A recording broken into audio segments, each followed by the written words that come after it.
Welcome to Mojo TV. బులెటిన్ల ముందుగా headlines. న్యూఢిల్లీలో చేరుకున్న ఫిన్లాండ్ అధ్యక్షుడు అలెగ్జాండర్ స్టబ్ రాష్ట్రపతి భవన్లో గార్డ్ ఆఫ్ ఆనర్.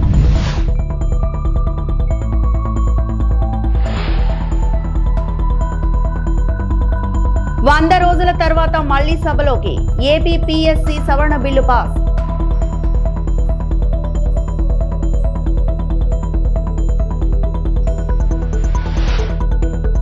తిరుమల శ్రీవారిని దర్శించిన మాజీ క్రికెటర్ వివిఎస్ లక్ష్మణ్.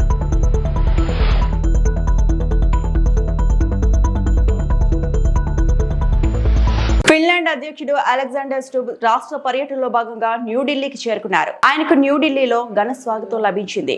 రాష్ట్రపతి భవన్ లో ఫిన్లాండ్ అధ్యక్షుడు అలెగ్జాండర్ స్టబ్ రాష్ట్ర పర్యటనలో భాగంగా న్యూఢిల్లీకి చేరుకున్నారు. ఆయనకు ఢిల్లీలో ఘన స్వాగతం లభించింది. రాష్ట్రపతి భవన్ లో అధ్యక్షుడు స్టబ్ కు ఔపచారిక స్వాగతం కార్యక్రమం నిర్వహించి గార్డ్ ఆఫ్ ఆనర్ అందజేశారు. కేంద్ర విదేశాంగ శాఖ సహాయ మంత్రి కిరీటి వర్ధన్ సింగ్ ఆయన్ను స్వాగతించారు. ఆ అధ్యక్షుడు స్టబ్ 2026లో నిర్వహించబడుతున్న రైజైనా డైలాగ్ 2026 సదస్సుకు ముఖ్య అతిథిగా మరియు ప్రధాన వక్తగా హాజరు కానున్నారు. ఈ సదస్సులో అంతర్జాతీయ రాజకీయాలు, భద్రతా అంశాలు మరియు ప్రపంచ సహకారం వంటి కీలక విషయాలపై చర్చలు జరగనున్నాయి.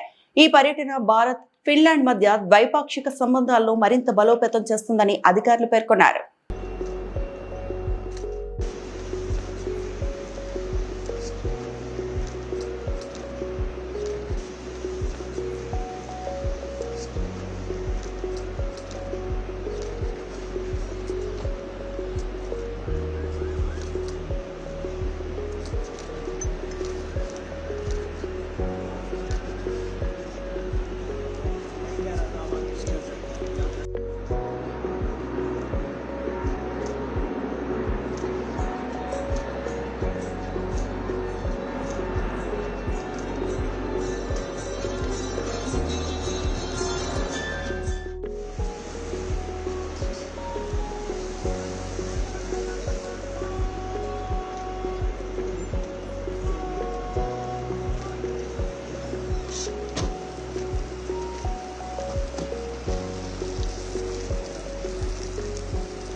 ప్రధాని మోదీ సోదరుడు ప్రహ్లాద్ మోదీ తిరుమల శ్రీవారిని దర్శించుకున్నారు. శ్రీవారి దర్శనార్థం కుటుంబ సభ్యులతో కలిసి తిరుమలకు చేరుకున్న వీరు విఐపి బ్రేక్ ప్రారంభ దర్శన సమయంలో శ్రీవారిని దర్శించుకున్నారు. దర్శనానంతరం రంగనాయకుల మండపంలో వేద పండితులు వేద ఆశీర్వచనం పలకగా ఆలయ అధికారులు స్వామివారి వస్త్రంతో సత్కరించి వీరికి శ్రీవారి తీర్థ ప్రసాదాలను అందజేశారు.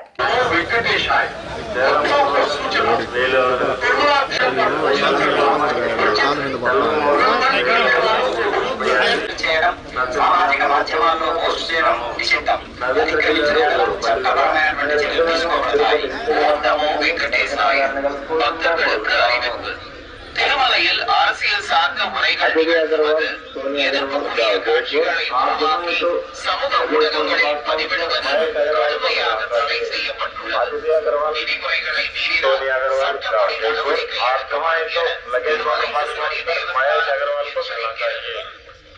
ప్రకాష్ గారు, అఖిలేష్ గారు, ఊరు బళ్ళారి శ్రీవారి ఆలయం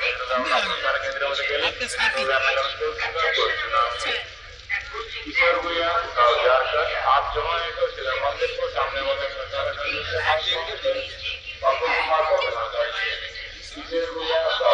बिट दिया वाइड फ्रेम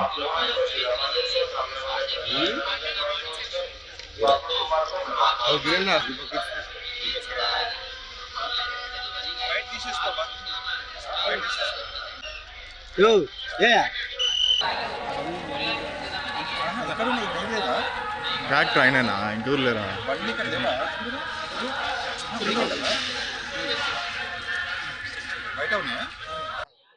आज मैं प्रहलाद दामोदर दास मोदी और मेरे परिवार, मेरे मित्र सर्कल बालाजी तिरुपति के दर्शन के लिए आए हैं। बालाजी के चरणों में हमने प्रार्थना की है कि मिडल ईस्ट में जो अभी संजोग खड़े हुए हैं उसको जल्द से जल्द शांत हो जाए, ऐसी मेरी प्रार्थना है। और रशिया और यूक्रेन का जो युद्ध चल रहा है उसको भी शांत किया जाए, ऐसी मेरी प्रार्थना है। और भारतवर्ष शॉर्ट टाइम के अंदर विश्व गुरु का पद संपादन करे और नरेंद्र भाई की आयु बढ़ती रहे, यही मेरी प्रार्थना है। धन्यवाद। మాజీ క్రికెటర్ వివిఎస్ లక్ష్మణ్ తిరుమల శ్రీవారిని దర్శించుకున్నారు. శ్రీవారి దర్శనార్థం కుటుంబ సభ్యులతో కలిసి తిరుమలకు చేరుకున్న వీరు విఐపి బ్రేక్ ప్రారంభ దర్శన సమయంలో శ్రీవారిని దర్శించుకున్నారు. దర్శనానంతరం రంగనాయకుల మండపంలో వేద పండితులు వేద ఆశీర్వచనం పలకగా ఆలయ అధికారులు స్వామివారి వస్త్రంతో సత్కరించి వీరికి శ్రీవారి తీర్థ ప్రసాదాలను అందజేశారు.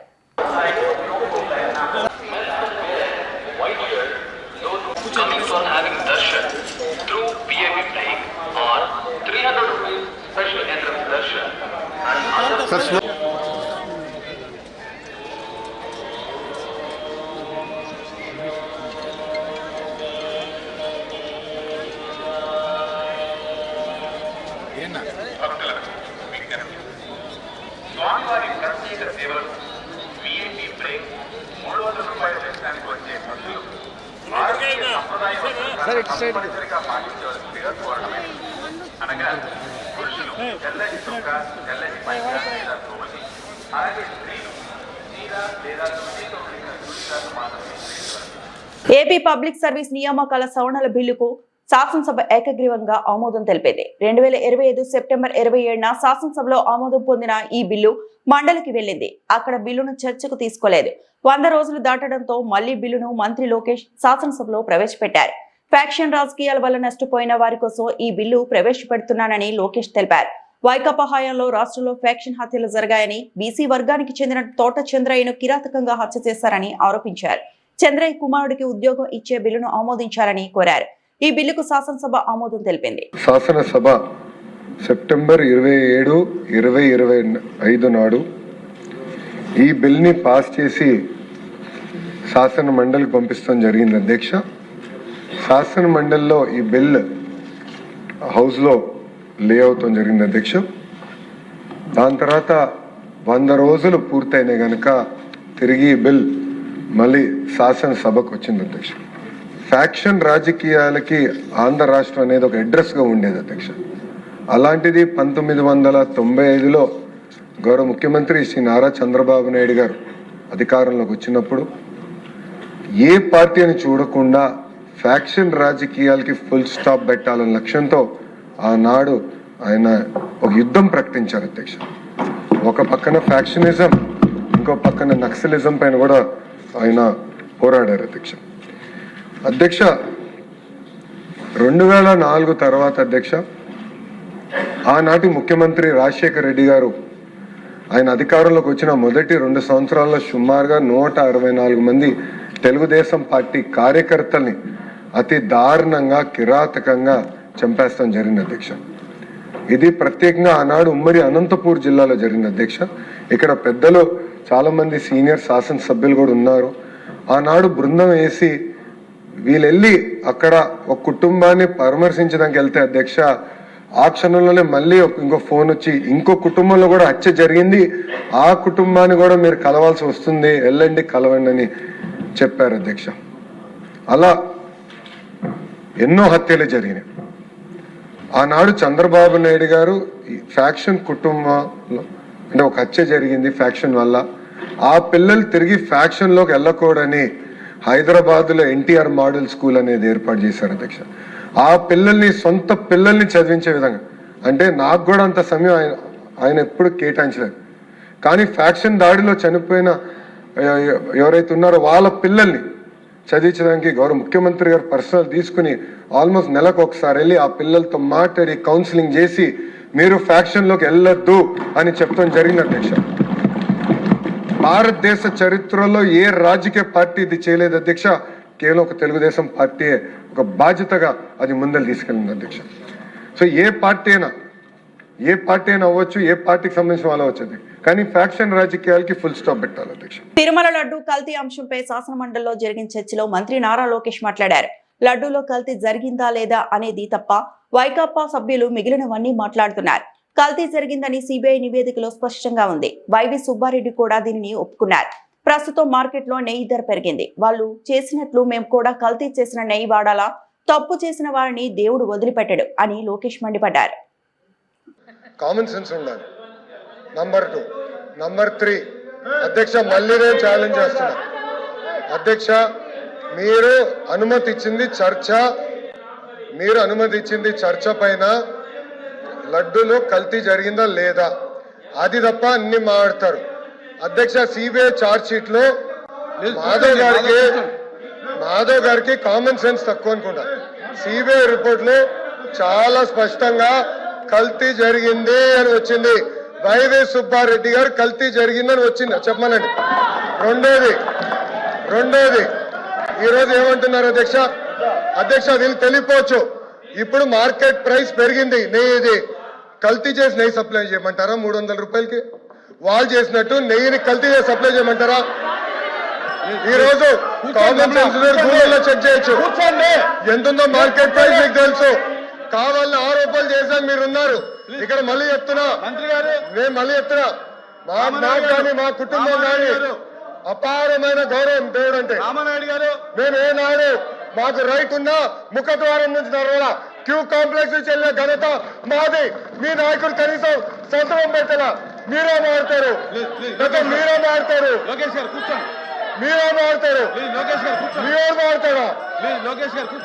చెప్పేదా? సిగ్గుండాలి. కల్తీ జరగలేదంటారా? దేవుడు వదిలిపెట్టాడు. మాధవ్ చెప్తున్నా, దేవుడు మిమ్మల్ని వదిలిపెట్టాడు.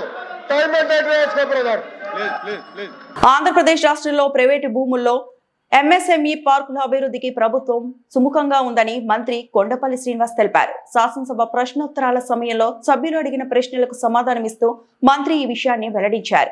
పరిశ్రమల విస్తరణకు, యువతకు ఉపాధి అవకాశాలు పెంచేందుకు ప్రైవేటు రంగాన్ని ప్రోత్సహిస్తున్నామని చెప్పారు. ప్రైవేటు ఎంఎస్ఎంఈ పార్కుల అభివృద్ధి కోసం ప్రత్యేక పాలసీని తీసుకురాబోతున్నామని స్పష్టం చేశారు. ఈ పాలసీ ద్వారా పెట్టుబడిదారులకు అవసరమైన అనుమతులు, మౌలిక వస్తువులు మరియు ప్రోత్సాహకాలు అందించేలా చర్యలు తీసుకుంటామని తెలిపారు. రాష్ట్రంలో సూక్ష్మ, చిన్న, మధ్య తరహా పరిశ్రమల అభివృద్ధి ప్రభుత్వ ప్రాధాన్యతల్లో ఒకటని మంత్రి పేర్కొన్నారు. ఎంఎస్ఎంఈ రంగం బలోపేతమైతే స్థానికంగా ఉపాధి అవకాశాలు పెరిగి ప్రాంతీయ అభివృద్ధి సాధ్యమవుతుందని అన్నారు. త్వరలోనే ప్రైవేట్ ఎంఎస్ఎంఈ పార్కు పాలసీపై పూర్తి వివరాలు ప్రకటించనున్నట్లు మంత్రి వెల్లడించారు. ప్రతి నియోజకవర్గంలో ఒక ఎంఎస్ఎంఈ పార్క్ కానీ, ఒక ఫ్లాటెడ్ ఫ్యాక్టరీ కాంప్లెక్స్ కానీ ఏర్పాటు చేయడానికి ఒక ఆదేశాలు ఇవ్వడం జరిగింది. దానికి అనుగుణంగానే 100 ఎంఎస్ఎంఈ పార్కులు ఆల్రెడీ ఫౌండేషన్ అండ్ ఇనాగ్రల్ కూడా చేయడం జరిగింది అధ్యక్ష. ప్రధానంగా కోనసీమ జిల్లాకు వచ్చేసరికి ఉన్నటువంటి నియోజకవర్గాల్లో అమలాపురం అండ్ రామచంద్రాపురంలో ఫ్లాటెడ్ ఫ్యాక్టరీ కాంప్లెక్సెస్కి ఆల్రెడీ ఫౌండేషన్ చేయడం జరిగింది అధ్యక్ష. పనులు కూడా స్టార్ట్ అవుతున్నాయి. అలాగే కొత్తపేటలో దేవరాపల్లి అనే లొకేషన్లో ఆల్రెడీ 3.3 ఏకర్స్ ఫ్లాటెడ్ ఫ్యాక్టరీ కోసం ప్రతిపాదించడం జరిగింది అధ్యక్ష. రాజోల్ నియోజకవర్గంలో గొల్లిపాలెం లొకేషన్లో కూడా ఒక 5 ఎకరాలు, ముమ్మిడివరం కాన్స్టిట్యున్సీలో కొత్తలంకలో ఒక 5 ఎకరాలు ఆల్రెడీ నోటిఫై చేయడం జరిగింది అధ్యక్ష.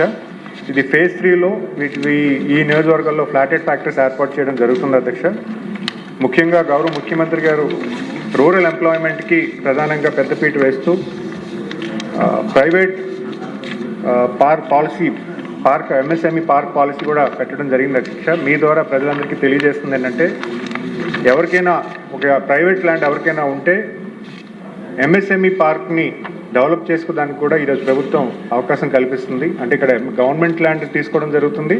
గవర్నమెంట్ ఇంకో 3 మోడల్స్ ఇక్కడ ఇవ్వడం జరిగింది అధ్యక్ష. ఫస్ట్ మోడల్లో కంప్లీట్గా ప్రైవేట్ ల్యాండ్ ఉంటే ప్రైవేటు ఎవరైతే ల్యాండ్ ఓనర్ ఉన్నారో వాళ్ళు పార్క్ కింద డెవలప్ చేసి అన్ని అనుమతులు ఇవ్వడానికి కూడా ప్రభుత్వం సహకరిస్తుంది. అలాగే మోడల్ 2లో పార్షియల్ గవర్నమెంట్, అంటే ఒక ప్రైవేట్ ల్యాండ్లో మధ్యలో ఏదైనా గవర్నమెంట్ ల్యాండ్ కానీ ఏపీఐసీ ల్యాండ్ కానీ ఉంటే దానికి కూడా గవర్నమెంట్ కూడా ఒక వెసులుబాటు కల్పించి దాన్ని డెవలప్ చేసి గవర్నమెంట్ ల్యాండ్కి ఎంతైతే ఉందో దానికి పర్సంటేజ్ ఆఫ్ ల్యాండ్ అలొకేషన్ ఏపీఐసికి ఇచ్చి మిగతాది ప్రైవేట్ ఓనర్కి ఇవ్వడానికి, డెవలపర్కి ఇవ్వడానికి కూడా ఒక ప్రతిపాదన మోడల్ టూల్ ఇవ్వడం జరిగింది అధ్యక్ష. అలాగే కంప్లీట్గా గవర్నమెంట్ ల్యాండ్, ఏపీఐసి ల్యాండ్లు కూడా కొన్ని పార్క్స్ని కూడా మేము డెవలప్ చేయడానికి సెక్టర్ ఓరియంటెడ్ పార్క్స్ కూడా ఇవ్వడం జరుగుతుంది అధ్యక్ష. ప్రధానంగా ఈ కోనసీమ జిల్లాకి ఎక్కడైతే ల్యాండ్ డెఫిషిట్ ఉందో అక్కడ ప్రైవేట్ పార్క్స్ని ఎంకరేజ్ చేయడానికి కూడా ఒక మోడల్ ఎంచుకొని ప్రైవేట్ వాళ్ళని కూడా ఎంకరేజ్ చేస్తున్నాము. అలాగే గౌరవ సభ్యులు ఇక్కడ ఎండోమెంట్ ల్యాండ్ గురించి కూడా ఇక్కడ ప్రస్తావించడం జరిగింది అధ్యక్ష. ఎండోమెంట్ ల్యాండ్ని ఏపీఐసి లీజ్ మోడల్లో ఎక్వైర్ చేసుకొని ఎవరైనా ఇండస్ట్రీస్ లీజ్ మోడల్లో రన్ చేస్తే వాళ్ళకి ఇవ్వడానికి కూడా ఒక కార్యాచరణ ఉందనేది నాకు సెక్రటరీ గారు చెప్పడం జరిగింది అధ్యక్ష. దాన్ని కూడా నేను గౌరవ సభ్యులు అన్నట్టుగా దాని ఫీజిబిలిటీ ఎండోమెంట్ డిపార్ట్మెంట్తో మాట్లాడి ఒకవేళ ల్యాండ్ లీజ్ మోడల్లో తీసుకొని ఇండస్ట్రీస్ లీజ్ మోడల్లో రన్ చేసే వాళ్ళు ఎవరైనా ఉంటే వాళ్ళకి ఇవ్వడానికి ఎంతమంది అప్లికేషన్ ఉండొచ్చు, దానికి ఫీజిబిలిటీ ఉంటానంటూ ఖచ్చితంగా ఉంటే దాన్ని కూడా కార్యరూపం చేస్తున్నాము. అలాగే గౌరవ సభ్యులు అడిగినట్టుగా క్లస్టర్స్ గురించి కూడా ప్రతిపాదన చేశారు. ప్రమాదాలను నివారించేందుకు ప్రతి ఒక్కరూ హెల్మెట్ వాడండి. ఆర్డీటీ ప్రోగ్రామ్ డైరెక్టర్ మంచో ఫెర్రర్. ప్రమాదాలను నివారించేందుకు ఎలాంటి తారతమ్యం లేకుండా ప్రతి ఒక్కరూ హెల్మెట్ వాడండి అని ఆర్డీటీ ప్రోగ్రామ్ డైరెక్టర్ మాంచో ఫెర్రర్ పిలుపునిచ్చారు. నగరంలోని ప్రెస్ క్లబ్లో ఏపీడబ్ల్యూజేయు ఆధ్వర్యంలో సౌజన్యంతో జిల్లాలో పనిచేస్తున్న వర్కింగ్ జర్నలిస్టులకు హెల్మెట్లను అందించారు. ఈ సందర్భంగా మచ్చా రామలింగారెడ్డి నేతృత్వంలో ఏర్పాటు చేసిన ఈ కార్యక్రమంలో భాగంగా ప్రతి ఒక్కరూ హెల్మెట్ ధరించాలని పిలుపునిచ్చారు. హెల్మెట్ లేకుండా ప్రయాణం చేసి అన్ని సంస్థల్లో అనేక మందిని రోడ్డు ప్రమాదంలో కోల్పోయామని తెలిపారు. ఎలాంటి ఇబ్బంది కలగకుండా ఉండేందుకు, ప్రమాదాలను నివారించేందుకు హెల్మెట్ను వాడి ప్రాణాలను రక్షించుకోవాలని పిలుపునిచ్చారు. మిత్రులందరికీ నమస్కారం. మొన్న వచ్చి కలిసిండే మచ్చ ఇట్లా హెల్మెట్లు పంపిణీ కార్యక్రమం పెట్టినాము రోడ్ సేఫ్టీకి సంబంధించి అని చెప్తే ఒకే ఒక ప్రశ్న అడిగిన, హెల్మెట్లు ఇచ్చేది బాగుంది కానీ వాడేటట్లు ఎవరు చూస్తారు అని. ఎందుకంటే అది అందరికీ తెలిసిందే, ఎన్నో ఏళ్ళ నుంచి చూస్తూ ఉన్నాము కానీ వాడను ఎందుకో. ఒకరు వచ్చి వేడి ఎక్కువ అంటారు, ఒకరు వచ్చి నా హెయిర్ స్టైల్ దెబ్బతింటుందంటారు, రకరకాలుగా. బట్ వాడరు, చాలా అవసరమైంది కానీ వాడరు. ఇవన్నీ ఆర్డిటీలో కూడా చూస్తూ ఉన్నాం కదా, చాలా ఏళ్ళ నుంచి ఎంతోమందిని పోగొట్టుకున్నాం ఆర్డిటీలో. నిజంగా చాలామంది స్టాఫ్ బైక్, 2 వీలర్ యాక్సిడెంట్స్లో పోగొట్టుకున్నాం చాలామంది. ఆర్డిటీలో స్టార్టింగ్లో ఈ సమస్యలే, ఎందుకంటే ఫాదర్ స్టార్ట్ చేసినప్పుడు ఆర్డిటీలో ఎవరికి బైకులు లేవు. అప్పుడు సైకిళ్ళు ఉండేటివి, మా వాళ్ళు జటకాల్లో పోయేవాళ్ళు, సైకిల్లో పోయేవాళ్ళు, కాలినడక పోయేవాళ్ళు. తర్వాత అఫ్కోర్స్ బైకులు వచ్చేసారు, టీవీఎస్లు వచ్చారు. దాని తర్వాత మంచి ఫాస్ట్ పోయే బైకులు వచ్చారు, రోడ్లు బాగా మంచి రోడ్లు వచ్చేసినాయి, స్పీడ్ పెరిగింది, యాక్సిడెంట్లు పెరిగినాయి. అన్ని యాక్సిడెంట్లు ఎక్కడ డెత్ జరుగుతుందో అది గమనిస్తే దెబ్బలు ఉంటాయి. అయినా కూడా ఎందుకు కానీ వాడము. ఇదొక మంచి కార్యక్రమమే, హెల్మెట్లు ప్రమోట్ చేయడము, హెల్మెట్లు ఉపయోగించేటట్లు ప్రమోట్ చేయడము. దయచేసి వాడండి, ఎందుకంటే చాలామంది, 100 మంది నేను నాకు తెలిసిన వాళ్ళు చూసినాను. ఆ హెల్మెట్ ఉండింటే ఏమి కాదు, ఎందుకో మరి ఆ 2 వీలర్లో తగిలే కొన్ని తలకే తగులుతాయి. చెయ్యి ఇరిగినా, కాలు ఇరిగినా సమస్యల, ఆ తలకి దెబ్బ తగిలితేనే సమస్య. మనం కూడా పెద్ద సిటీలో లేము, తలకి తగిలిందంటే వెంటనే అర్ధగంట లోపల నువ్వు పెద్ద హాస్పిటల్లో ఉండాలా. మనకి ఏడున్నాయవి లేవు, ఆ డిలే అవుతుంది, అక్కడ చాలామంది దెబ్బతింటారు. మీరంతా జర్నలిస్ట్ కదా, మీరంతా 10 మందికి రాసి చెప్పేవాళ్ళు, మీరు చెప్పాలా. ఇంక దీని తర్వాత నేను చూస్తాలే, మీరు ఆడన్నా కనపడితే బైక్లో అప్పుడు అడుగుతా, ఆ రోజు ఇంటికి వస్తారబ్బా, ఏంటికి హెల్మెట్ తీసుకున్నారు అని చెప్పేసి ఎక్కడన్నా కనపడితే ఫస్ట్ మచ్చానే అడిగినాను. నిన్ను బైక్లో నేను చాలాసార్లు చూసినాను, ఓసారి కూడా హెల్మెట్లో చూడలేదప్పా నేను అని. అట్లా అయిపోయింది. నాకైతే బైక్ తోలేకి రాదు, నాకు ఆ సమస్య లేదు. నాకు చిన్నప్పటి నుంచే అమ్మగారేమో, మాన్షో నువ్వు బైక్ తోలేకి లేదు, నాకు క్యాన్సిల్ అనమాట. నువ్వు కావాలంటే జీప్ నడుపు, కారు తీసుకో, ఇంకోటి లారీ కావాలంటే తోలు, బైక్లో మాత్రం ఎప్పుడూ పోయేది లేదు. అందుకే నాకు బైక్ రాదు, నాకు హెల్మెట్తో పని లేదు, బైక్ ఎప్పుడూ ఎక్కను. బట్ మీరంతా ఎక్కువ వాడేది బైక్లే కాబట్టి దయచేసి వాడండి. మీకు మీ ఫ్యామిలీకి సేఫ్టీ నంబర్ 1 అది ఆలోచన ఉండాలా. నేను ఇక్కడ మన రవికాంత్ రమణ గారికి నా కృతజ్ఞతలు. ఆయన ఎప్పుడూ ఎన్నో సేవా కార్యక్రమాలు చేస్తూ ఉంటారు. నిజంగా అటువంటి వ్యక్తులు మన సమాజంలో చాలా అవసరము. ఎక్కడ వీలైతే అక్కడ చేస్తూ ఉంటారు. సో ఆయన కూడా నిజంగా కృతజ్ఞతలు. థ్యాంక్ యూ వెరీ మచ్ అందరికీ. నంద్యాల జిల్లా Atmakur municipal chairperson doctor Maroof Asiya రాజీనామా. 5 ఏళ్ల క్రితం అప్పటి వైఎస్ఆర్సీపీ నుంచి ఆత్మకూరు మున్సిపల్ చైర్పర్సన్ గా గెలుపు. ఆత్మకూరు ప్రభుత్వ వైద్యశాలలో మెడికల్ ఆఫీసర్ గా ఎంపికైన డాక్టర్ మారూఫ్ ఆసియా ప్రభుత్వ వైద్యురాలిగా బాధ్యతలు చేపట్టడానికి ముందస్తుగా తన పదవికి రాజీనామా చేసినట్లు మీడియాకు వెల్లడించిన చైర్పర్సన్ వైఎస్ఆర్సీపీ పార్టీ సభ్యత్వానికి కూడా రాజీనామా. గడిచిన 5 సంవత్సరాల్లో ఆత్మకూరు మున్సిపాలిటీ అభివృద్ధికి కృషి చేశారన్న చైర్పర్సన్ తన రాజీనామాను ఆత్మకూరు మున్సిపల్ ఇన్ఛార్జ్ కమిషనర్ కి అందజేసిన చైర్పర్సన్ రాజీనామా పత్రాన్ని AP CM Chandrababu Naidu, deputy CM Pawan Kalyan, మాజీ ముఖ్యమంత్రి జగన్మోహన్ రెడ్డికి పంపించిన chairperson Atmakur municipal chairperson doctor Maroof Asiya రాజీనామా పత్రాన్ని జిల్లా కలెక్టర్ కు పంపించిన మున్సిపల్ ఇన్ఛార్జ్ కమిషనర్. ఆత్మకూరు పట్టణ ప్రజలందరికీ నమస్కారం. ఇక్కడ ఉన్న మీడియా మిత్రులకందరికీ నమస్కారం. నేను ఈరోజు ఆత్మకూరు మున్సిపాలిటీ యూపీఎస్సీ ఎంఓగా సెలెక్ట్ అవ్వడం వల్ల ఈరోజు నా చైర్మన్ పదవికి నేను రాజీనామా చేస్తున్నాను. అలాగే ఈ 5 ఏళ్ల సర్వీస్లో మేము దాదాపు 21 crores 84 lakhs వరకు వర్క్ చేపించినాము. దీనికి సంబంధించి 14th FCలో సంబంధించి టోటల్ మనకి 88 వర్క్లు శాంక్షన్ అయితే దాంట్లో రోడ్స్కి సంబంధించి 5 crores 56 lakhs ఖర్చు చేసినాము. అలాగే డ్రైన్స్కి సంబంధించి 3 crores 50 lakhs వరకు ఖర్చు చేసినాము. స్పెషల్ గ్రాంట్ కింద మనకి 10 వర్కులు శాంక్షన్ అయితే దాంట్లో వచ్చేసి మనం రోడ్స్కి 6 కేటాయించినాము, డ్రైన్స్ 4. రోడ్స్ వచ్చేసి మనము 99 lakhs వరకు ఖర్చు చేసినాము. డ్రైన్స్కి వచ్చేసి 57 lakhs వరకు ఖర్చు చేసినాము. అలాగే SC/ST గ్రాంట్ కింద మనం టోటల్ 10 వర్క్స్ శాంక్షన్ అయితే దానికి సంబంధించిన అమౌంట్ వచ్చేసి మనం రోడ్స్కి సంబంధించి 62 లక్షలు ఖర్చు చేసినాము. డ్రైన్స్కి సంబంధించి 37 lakhs వరకు ఖర్చు చేసినాము. అలాగే స్టేట్ గ్రాంట్ కింద మనం 7 వర్క్స్ శాంక్షన్ అయితే దాంట్లో 80 lakhs రోడ్స్కి సంబంధించి ఖర్చు చేసినాము. అలాగే 20 లక్షలు డ్రైన్స్కి సంబంధించి ఖర్చు చేసినాము.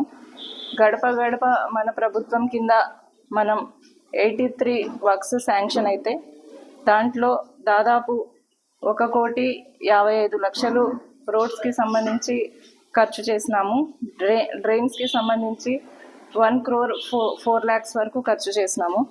అలాగే 15th FC కింద మనం 63 వర్క్స్ శాంక్షన్ అయితే దాదాపు 2,17,00,000 వరకు రోడ్స్కి సంబంధించి శాంక్షన్ చేసినాము. అలాగే డ్రైన్స్కి సంబంధించి 2 crores 17 lakhs వరకు శాంక్షన్ చేసినాము. అదర్ వర్క్స్ కింద మనం 15th FCలో తీసుకున్నాము. దాదాపు అది 2 crores 25 lakhs వరకు ఖర్చు చేసినాము. అదర్ వర్క్స్ అంటే ట్రాక్టర్స్ కొనడము, బిన్స్, లైట్స్, రిపేర్స్ చిన్నవి ఇవన్నీ మనం 15th FC కింద చేసుకున్నాము. టోటల్ మనం ఈ 5 yearsలో 21 crores 84 lakhs వరకు ఖర్చు చేసినామని ఈ మీడియా సమావేశం ద్వారా నేను తెలియజేస్తున్నాను. ఈ 5 ఏళ్ళు నాకు సహకరించిన ప్రతి ఒక్కరికి నేను ధన్యవాదాలు తెలియజేస్తున్నాను. ప్రెజెంట్ శ్రీశైలం నియోజకవర్గం ఎమ్మెల్యే శ్రీ బుడ్డా రాజశేఖర్ రెడ్డి గారికి, అలాగే మాజీ ఎమ్మెల్యే శిల్పా చక్రపాణి రెడ్డి గారికి, నాయకులకు, మీడియా మిత్రులకి, ఆత్మకూరు పట్టణ ప్రజలకు అందరికీ నేను ధన్యవాదాలు ఈ వార్తలు ఇంతటితో సమాప్తం.